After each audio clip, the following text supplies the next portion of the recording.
Hello everybody, today I'm going to be going through my 2024 F1 season predictions. I wrote these down pre-testing. I think I did these on February 20th. Did them on the notes app on my phone. I will screenshot here to prove I am not lying to you. I have since emailed them to myself and I'm looking at them from my laptop in Google Docs. So if you see me looking down, that's why. I did drivers championship predictions and constructor championship predictions, so let's go through them. I don't really have faith in myself from what I saw already. Wrong. Just not right at all. So this will be fun. Okay, so first off, we need to note there were a total 24 drivers. How could I have predicted that? I only knew of 20. So we're already going to be incorrect, but we're gonna start with drivers from the bottom up. Okay, last is Hulkenberg. No. See, here's the thing is Haas was horrible in 2023. I really did not expect Haas to do well at all, and I don't think they were going to do well until they swapped team principals. That made a huge difference that I could not have predicted.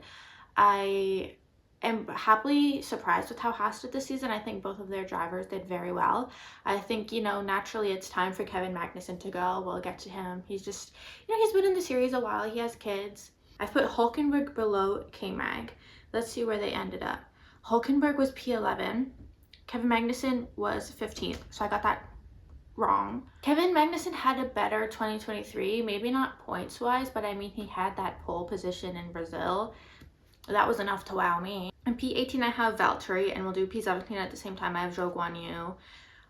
Yeah, they didn't perform well. Obviously, the Haas ended up performing better, but Valtteri was actually P22 and Zhou was actually P20. So yeah, I did not do that very well. Actually, I disagree. I was pretty close. Let's see if I got the order right. So I said Valtteri, then Zhou, Valtteri, then Zhou. Yeah, I was right on the order of Sauber for that one. Sauber is just not good. I mean, they've gotten better. Their last few races were really good. It'll be interesting to see what happens next year. I can't tell I don't know how much control Audi currently has, and I feel like Sauber is just giving up.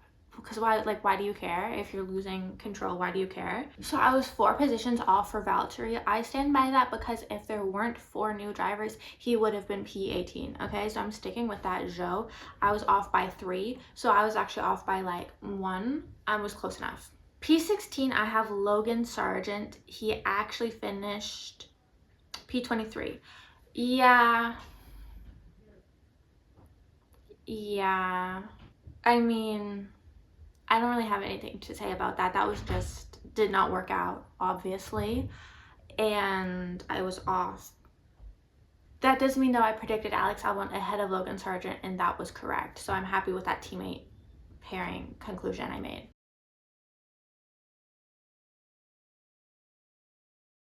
P15, I went with Esteban Ocon. He actually finished P14, so that was close. I'm happy with that. I'm proud of myself. Yeah, I didn't expect the Alpine to do well at all, and for the most part, it didn't. And by the end, when it was doing decently, he missed the last race. He was dropped early, so that's awful for him. I actually am not happy with Alpine for doing that. I just think that was nasty. And it does seem that Alpine did favor Pierre Gasly after the Monaco incident. I mean, if they decided to drop him that early, of course they're going to start to favor Pierre, who they're keeping in the team. But anyways, I was good on that prediction. I'm very happy with that. Okay, who else do I have? P14, I have Alex Albon. Alex Albon was actually P16. Close enough. Close enough. Again, I did not anticipate. The Williams did not start the year off very well, did they? Well, no, obviously they started horrendously. Alex even had to miss a race. Am I right in that? Yes, I think he did. So yeah, I could not have predicted how horrendously Williams started the season with all those crashes and then missing some of those races. That was bad. I think with that in mind, my prediction being, 2 off? That's pretty good. Thank you, if I just say so myself.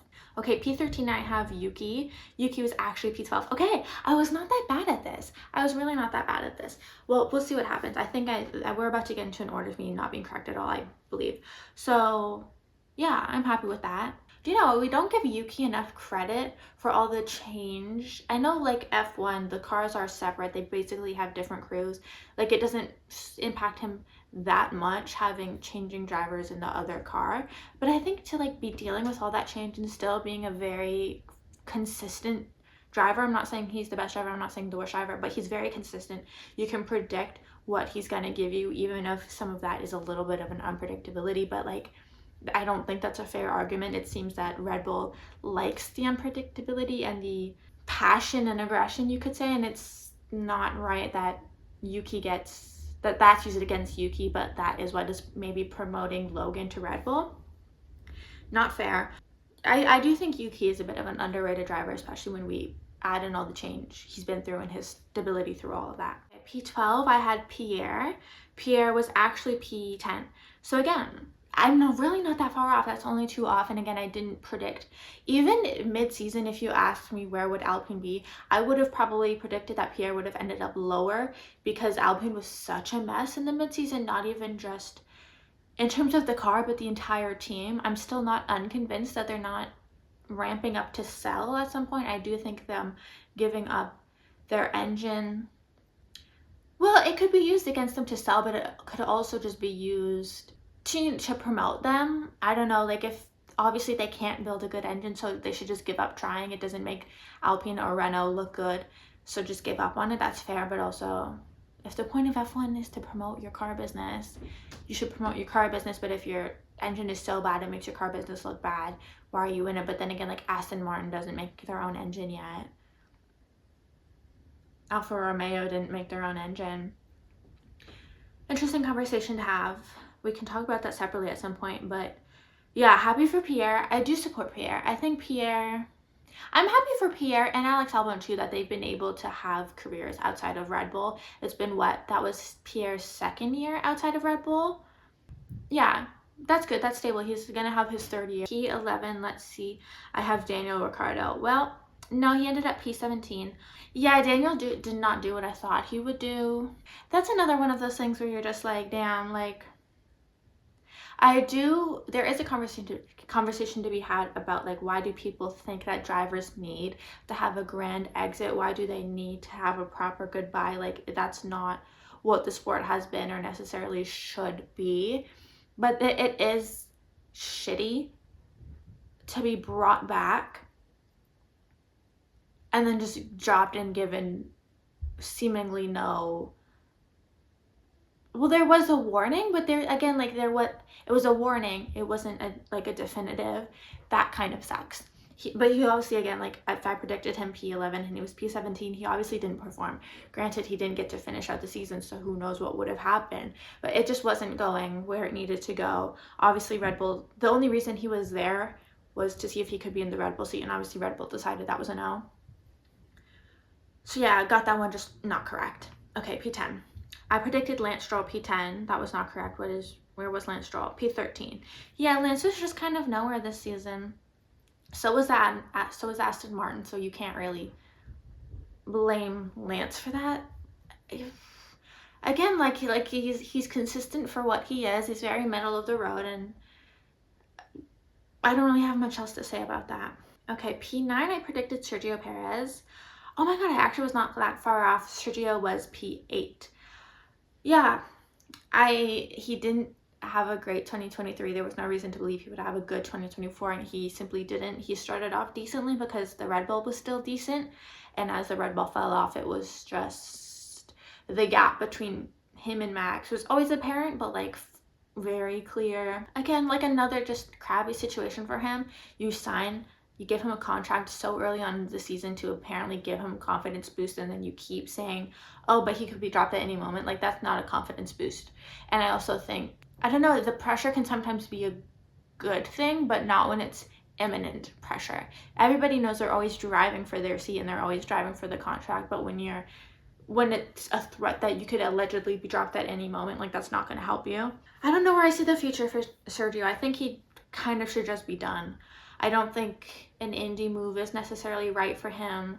He could do something in WEC or something. That could be fun. But yeah, I think his time in F1 is done. Okay, on to P8, I had Fernando Alonso. He was P9. So those two were swapped around. That was not bad. And okay, so with that, I had the Red Bull order correct. I had the Alonso order, or the Aston Martin order correct. I've also had the Alpine order correct. So my orders are going pretty good. Thoughts on Fernando Alonso? I don't know. I think he's in an interesting position. I don't know who's going to want him to retire first. Obviously, he extended the contract with Aston Martin, and that assumingly has something for him post his F1 career. I don't know if that has a retire day in there already. I think depending on how the Honda engine goes with Aston Martin and how Fernando can still compete will decide. I don't know why Lawrence Stroll would have any need for a loyalty to Fernando once it's clear he's not performing, because at that point he'd probably get the season in 2026 if he wanted it, and if it doesn't go well, then I think Aston should find somebody else in 2027. I mean, the same can be asked for Lance. When is Lance going to go? I don't know. I think Lance will go whenever they decide they want him to go. I think that would be a they decision. It's going to be a we decided we're done. It's not going to be a one way. But for Fernando, it could go either way. And again, I don't know. You wonder what the motivation is for Fernando now. Maybe he just enjoys it. Maybe he just loves racing. And if they're giving him a seat, he's going to take it while he can. He hasn't dropped off. I mean, obviously, if you're at his age, you're not going to be your top level, and he's clearly not. Again, like this, I don't think this performance was indicative of Fernando. I think this performance is indicative of the Aston Martin just like being in the middle of nowhere. Okay, P7, I had Lewis Hamilton. Oh my God, I was correct. Look at that. And so with that, I get the Mercedes order correct. Yeah, so at this point, when I made these predictions, I knew that Lewis was out of Mercedes by the end of the year, and that for sure played a role in my thought. I just knew that like they're gonna prioritize George, as they should, because if he's the one staying around, that's how it should be. I mean, to be honest, he dropped off in performance more than I thought. He gave up a bit, like way more than I thought. Towards the end, he really was like ready to be done, and you can tell. And that's not a negative thing. I don't have anything against him for that. Obviously, like if, he has to preserve his energy and preserve his motivation. Give it your all for Ferrari while you're there. Why are you wasting your time now? I'm very happy he won that race, and ended up winning too, actually. And then P6, I had George. Okay, so that was correct. Yeah, I didn't predict that the Mercedes was going to be great. They progressed maybe a bit better than I thought. I think they progressed as I hoped, but not necessarily as I like rationally would have predicted.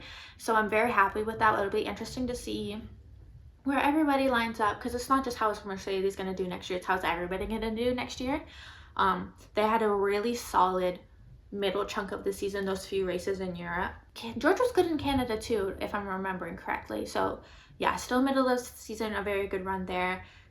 Just got out developed by Ferrari and McLaren, though at that time that was when Ferrari was not doing as well. So as I predicted, I'm proud of myself for that one. Okay, P5, I have Carlos. Oh my God, I'm killing this. I actually killed this. I'm gonna show you the screenshots. I promise I didn't cheat. This top 7 and up, I feel like we can all tell where they are as a driver. So this was just all based on guessing how the teams would be. What was this? 3 wins for Carlos? Australia, Mexico. No, only 2. 2 wins. That was better than I probably would have predicted. I probably would have only predicted 1. Happy to have those 2. I'm a Carlos fan, so every single time it happened, there was a podium, I was like, this is the last one. So that win in Mexico was very nice for me. Proud of myself on that prediction, I should say. Okay, P4, we have Oscar. Okay, I swear I'm not cheating. I swear I'm not cheating. Because yeah, he actually was P4. That was good of me. I don't know what to say. That's kind of the same I have to say about Carlos, that all of this was a prediction based on where the teams would be, not necessarily where the drivers would be, because I have a good grasp on who's a better driver on the team. I don't think I would have predicted 2 wins for Oscar. I mean, you could say he only really won or deserved to win one of them. I don't know if I agree with that, but what made me think that the McLaren was going to be so good? I probably predicted all of this thinking that Max was going to just blow out everybody, and this was just going to be what was left, and I don't think anybody would have necessarily won any races, and this was just how the points would have played out. Yeah, that's for sure what happened, but I'm happy about that Oscar prediction. Okay, P3, I have Lando. P3 was actually Charles. Yeah, this was the discrepancy is that Red Bull fell off, and that gave Lando room to win. I also say McLaren was probably the better car for most of the season. I think because McLaren was always there. McLaren was always there. Ferrari had a bit of a drop off mid-season with a not so good upgrade. So that's where that comes from. Probably should have predicted that that's what would have happened. I think this was for sure hopeful thinking. I wanted a Ferrari driver in P2, but I'm very proud of that. And then so Lando was P2, but I put Charles P2, and then Max won. Yeah, and again, this prediction was fully just coming from a scared place, and Max was gonna win everything. So I really did not do that bad on that one. I don't know what percent I got right. I'll put that on the screen, or I'll come back in and say that, but I'm proud of myself. So let's get into the constructors now. Okay, constructor championship predictions. I had Haas in P10. Haas were actually P7. I was wrong. Again, like I said, I did not anticipate that the team principal change would have done as much as they did. Haas really was pretty good this season. I mean, if they're P7, they're behind Alpine. That's kind of a surprise. I think maybe if you asked me mid-season, I would have put Haas above Alpine. Again, given what we were thinking, I'm proud of myself. Or, no, I'm not proud of myself. That wasn't a good prediction. Obviously, I was wrong. But I still stand by my prediction at the time I made it. Okay, 9, I had Sauber. That was not right. Sauber was 10. Again, yeah, that was just predicting that Haas would be worse than they are. Sauber, yeah, I don't have much to say about that. Not good right now. Not good. Okay, P8, I had Williams. Williams were actually P9. Didn't realize that they were so strapped for cash, and that they, like, just to not even have, like, the spare car. Again, like, yeah, that whole fiasco of the crashed car is awful. Like, how unlucky is it that Williams, the team that needs money maybe the most, has the most crashes? But that's what happens, like, when you bring in a rookie. And when you had Logan Sargent, and I'm not dissing him. I'm not dissing Logan Sargent. I mean, you just kind of wonder why they even renewed him in the first place. I don't know. Anyways, okay. P7, Alpine. And Alpine were P6. Okay. Pretty good on that. Again, they did better than I anticipated midway through. Yeah, Alpine was just weird. I think I thought they were pretty middle of the line, slightly lower down. Like, if you asked me at the start, like early half of the season, I would have said it would have been even worse. So they've made quite a good recovery, to be honest. Okay, P6, I had Racing Bulls. Racing Bulls were actually P8. Yeah, again, that was probably based off of me thinking that Daniel would do better than he did. This is the whole thing, me saying I don't have much to say. I explained all of my thoughts when I went through the Drivers' Championship. Car wasn't also that good or that bad. I felt kind of, yeah, lower, worse. Okay, P5, I had Aston Martin. That was correct. Again, literally, they're in the middle of the bottom half of the teams that are just worse, and the top half of the teams that are much closer together. Oh my God, the points difference. Mercedes had 468 points in P4, spoiler, and Aston Martin had 94 points. Alpine in P6 had 65, sorry. That's a pretty big points difference. Either way. They're in just a really weird middle. I hope the bottom teams catch up to them, at least, so we can have more competition there. I mean, because the bottom teams, RB, Haas, and Alpine were pretty close, from 65 to 46 points with Red Bull and Alpine. Racing Bulls and Alpine. I anticipate that this will all close up, especially seeing how Haas and Alpine finished out the season. Okay, P4, I had Mercedes. That was correct. Yeah, I didn't think that they would improve as well as Ferrari and McLaren would, and I was right on that. And again, part of that was from the Lewis Hamilton of it all. He's just not going to put as much effort in, and obviously he didn't. Okay, P3, I predicted McLaren. Wrong. McLaren was P1. Yeah, I wouldn't have predicted that. I think if I thought it was anybody that it wasn't going to be Red Bull, I would have predicted Ferrari, and I was right with putting Ferrari second. Just because Ferrari has been closer for longer, but McLaren obviously just got the car right. I wouldn't necessarily say they always got strategy right, because I don't think they did. I think they lucked out from their car just being faster than everyone else, and that allowed them to do like the Hungary thing and all those weird switching arounds that they would do and weird team orders things. They need to figure that out for next season for sure, because I don't think they will have as much leeway as they did this season just by having, at those times, having the faster car. And then so I predicted Red Bull P1, they were P3. Yeah, so what was this? At this time, we knew of, when I predicted this, I think we knew of the Christian Horner stuff. Let me double check that. Early February 2024 report surfaced. Okay. So yeah, I must have known, I did these predictions on February 20th. I must have known about the Christian Horner thing at that time. I didn't think it would change anything. Regardless of my feelings about the situation, I never thought that anything would actually happen to Christian, and obviously it hasn't. The inner turmoil on Red Bull, it hasn't made a difference in the team. Has that had anything to do with their drop in quality? I don't know. Maybe it was Adrian Newey leaving that did something. I don't know. Or did they just hit their ceiling?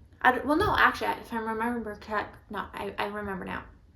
The changes really started negatively last season. The only reason that they didn't do anything about it is they made a bad choice last season, and Max kept winning because nobody else was close enough. Finally, it caught up to them and they realized they had been going in the wrong direction. Yeah, how could I have known that at the time? I didn't. I just saw Max winning by 20 seconds every race, and I thought, this is forever. I thought they must have just gotten it completely right. That is interesting. I do wonder what happened. If it was just fully, they went in the wrong direction and it finally caught up to them. But why didn't it happen any sooner? I don't know. Were the other teams just that wrong? I guess. Anyways, I'm actually quite proud of my predictions. That run from like P8 with Lewis Hamilton up was great. How did I do that? I'm proud of myself, and I quite enjoyed that season much more than I hypothesized I would. Let me know how your predictions went. I'll insert myself now telling you my percentage, how correct or incorrect I was. Okay, so I've calculated how off I was on average. For the Drivers' Championship, I was only 2.3 off. For the Constructors' Champions, I was only 1.2 off. Here's my spreadsheet so you know I'm not lying. See this? Where's my mouse? Average of these numbers. Average of these numbers.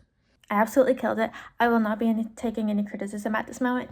Thank you. Okay, on a serious note, I did like so much better than I thought I did. My worst was Nico Hülkenberg being 9 off. And then my best was quite a few. I was spot on. So, oh, and for constructors, my worst was Haas by 3 off. So those are connected. I'll take it. I'm very happy with that. But thank you for watching. I will be doing my predictions for the 2025 season probably after testing. We'll have to see. So that will be sometime in February, late February. And I'm gonna have to think hard about that. It's really gonna have to be dependent on testing. I don't have, right now I would have, I don't know. I don't want to jinx anything. That's the other thing. Anyways, thank you for watching or listening to this. Let me know your predictions. Tell me how right or wrong I was. And I will see you next time. Bye.